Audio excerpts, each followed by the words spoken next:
When you get your Emberlit stove, it comes with 4 main sides, and 3 of the sides are just like each other. One of them is not.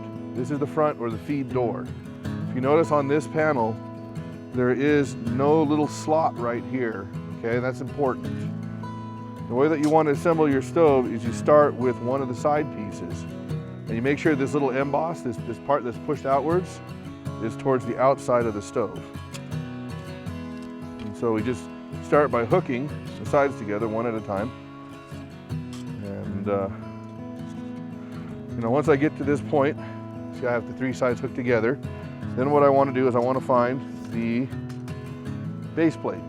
Doesn't matter if you put it up or down, it's up to you, but you slide it in so that those 3 tabs, these 3 little tabs on the side, line up with the slots on the side panels.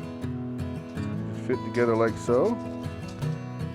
Now this is why it's important that you put the front feed panel on last. Notice how there was no slot right there and no tab? It's because the feed panel, you hook it on one side first, and then you got to tweak the whole stove. Give it a little bit of a twist, line up the slots, and then it assembles like so. Because of the way that it goes together, this thing is not going to come apart. I mean, it's spring loaded. There is really no way for it to fall apart on its own, which is really nice. That way, you know, it doesn't decide to disassemble while you're cooking your meal.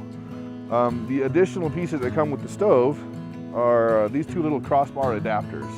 Now, the reason for these adapters is, one, they make the stove a lot more rigid, but more importantly, it's so you can use small pots. I mean, you see, this right here is my little kettle. The top of this stove is 3.5 inches by 3.5 inches.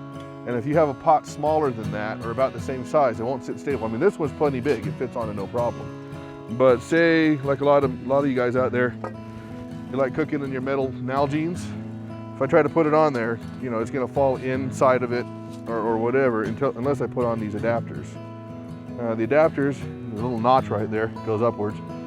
You just stick them between the corners of where the panel's assembled, right here and there. And then take the other one and fit it across like so. So you can see how it's assembled that way. Now, I can put any size pot on there, even a bean can, and it'll sit quite stably. Now, let's get down to the heart of the matter. Let's get this thing lit and show you how it works.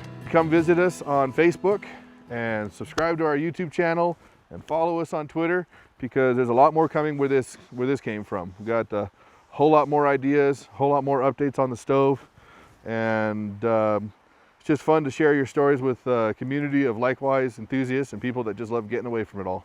So this is Mikhail again. I'll see you guys later.